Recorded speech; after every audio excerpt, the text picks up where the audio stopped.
Bonjour à tous. Nous nous sommes quittés il y a environ un an et depuis vous allez voir qu'on a bien travaillé. Donc aujourd'hui je vous fais une petite vidéo sur les nouvelles installations et puis l'agrandissement de notre troupeau, que ce soit au niveau des porcs de Bayeux et des moutons bleu du Maine. Donc voilà, je vous invite à venir découvrir un nouveau paddock que nous avons fait pour une portée. Alors il y a deux portées que l'on a rassemblées puisque les deux mamans avaient fait à 3 semaines d'intervalle. Donc juste avant le sevrage, 15 jours avant le sevrage, on les met en contact pour qu'il y ait une bonne cohabitation par la suite. Et puis voilà, maintenant ce sont des portées qui ont 5 mois et nous avons créé ce nouvel espace. Donc ils vont pouvoir profiter de l'herbe pendant un petit moment, même si on sait bien ça ne va pas durer, parce que comme vous voyez, ils sont déjà en train de travailler. Comme nos autres paddocks, nous avons installé un abreuvoir automatique. Comme ça, ils ont de l'eau fraîche à disposition et puis un abri pour les mauvais temps et puis également pour les cochons. Ce sont des animaux qui supportent pas très bien la chaleur. Donc un coin d'ombre quand il va faire chaud cet été. Voilà. Et puis, alors pour l'instant on ne le voit pas encore parce qu'on est juste au début du printemps. Mais nous avons planté tout au fond de la parcelle une haie qui se compose de châtaigniers, de chênes, de frênes et de tilleuls. Voilà. Nous les avons installés il y a tout juste 1 heure. Mais auparavant, ce que l'on fait, c'est que l'on fait passer dans la parcelle donc nos béliers. Comme ça, ça permet qu'ils broutent les repousses d'herbe, parce que le cochon en port de Bayeux broute énormément. Par contre, ils aiment bien la petite herbe fine. Donc voilà, comme vous voyez, nos béliers sont dans la parcelle d'à côté. Donc on les a enlevés ce matin, mais avant, on en a profité pour leur faire nettoyer la parcelle pour que nos cochons puissent avoir une herbe poussante. De ces deux portées, on a retiré 2 femelles, une femelle de chaque portée pour en faire des cochettes de renouvellement.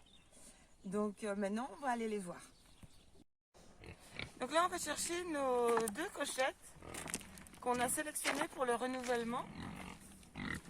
Donc les points sur lesquels on est attentif dans le choix de nos futures reproductrices, c'est tout d'abord le nombre de tétines.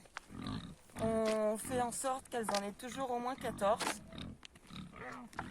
Et puis après, ce sont plus des critères par rapport à la race. Alors, un point particulier sur lequel on fait attention, c'est les aplombs tout d'abord. Et puis en ce qui concerne le Bayeux, eh bien, on essaye aussi de faire en sorte qu'ils aient des taches bien rondes, sans angles aigus, pour les taches noires. Et puis également, si c'est possible, qu'elles aient 2 épis. Voilà. Et évidemment, sur la conformation générale de la pluie, que ce soit des truies avec des belles longes, des bons dos, des bons jarrets et un port d'oreille aussi que l'on veut le plus droit possible pour que les oreilles retombent sur les yeux. Donc voilà, je vous présente mes futures reproductrices.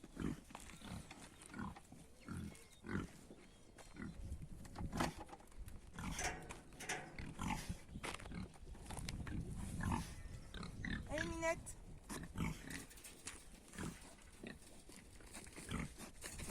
Donc là, on va dire qu'on est en période de dressage. Hein? Allez les filles, allez on rentre. Donc on les habitue toutes jeunes à nous suivre. Allez les filles. première, celle-ci, on l'a dénommée Sully.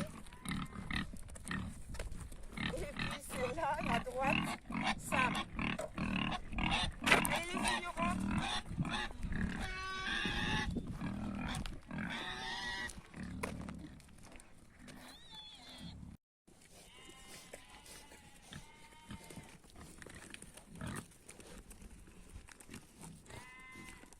Voilà, on est rentré au box.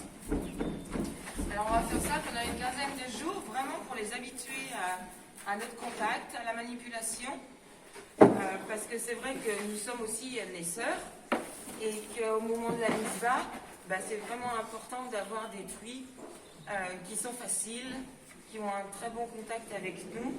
Alors quand elles sont jeunes, on en profite justement pour leur caresser les mamelles. Parce qu'au moment de la mise-bas, il est toujours important de bien masser les mamelles pour augmenter la montée d'ocytocine et avoir une mise-bas qui du coup est rendue moins douloureuse. Voilà, donc comme vous voyez, le travail commence à porter ses fruits. Hein. Que ce soit Sully ou Sam, on peut très très facilement les approcher, les caresser, elles n'ont pas peur de nous. Alors on dit même que ça augmenterait la prolificité des truies, d'avoir des contacts harmonieux avec leurs éleveurs.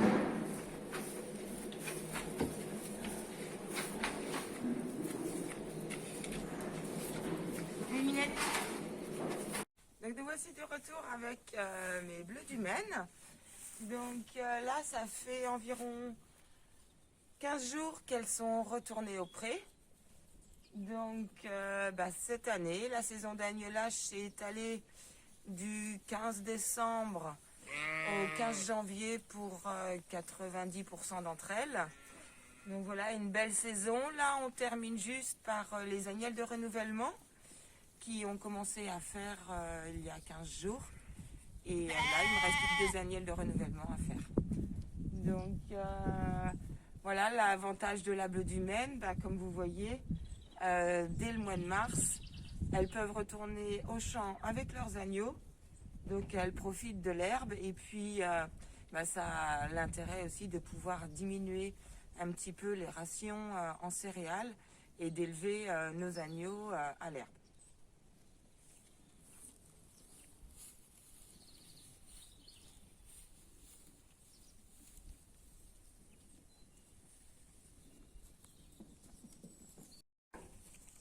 Donc en ce qui concerne la mise en pâture, après donc les environ 6 semaines de bergerie, le temps des agnelages, on prend la précaution de les remettre à la pâture en temps fractionné. C'est-à-dire que les 2 premiers jours, on ne les met que 2 heures au champ et puis on les rentre. C'est-à-dire qu'en général, on les fait sortir aux environs de 14 heures et à 16 heures, elles rentrent en bergerie. Voilà, ceci pendant 2 jours pour réhabituer, réensemencer leur biotope parce qu'effectivement, la flore intestinale doit se réhabituer à avoir une alimentation en herbe. Après ces 2 jours, on passe à 4 heures, c'est-à-dire que pendant 4 jours, elles y vont tous les après-midi.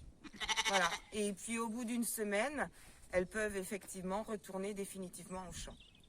C'est une précaution par rapport à toutes les pathologies de type entérotoxémie qui effectivement sont liées à la flore intestinale du rumen. Et voilà, c'est notre façon à nous sur l'exploitation d'éviter de faire un vaccin. Donc pour cette année, on a environ une centaine de naissances pour une 50aine de brebis. Et ce qu'on peut souligner pour cette année, c'est qu'on a un poids H-type qui est assez bon, qui est même très bon. Donc ça va nous permettre effectivement de voir que des Pâques, on va pouvoir commencer à commercialiser nos premiers agneaux de viande. Et puis c'est vrai qu'on a eu également un pourcentage de femelles assez important, ce qui est important pour nous en tant que sélectionneurs, puisque les personnes qui acquièrent des bleus du Maine en agnelle, effectivement, souhaitent pouvoir les mettre à la reproduction dès la première année. Et bien voilà, cette vidéo se termine. J'espère que vous en aurez appris un petit peu plus sur mes porcs de Bayeux et mes bleus du Maine. A plus!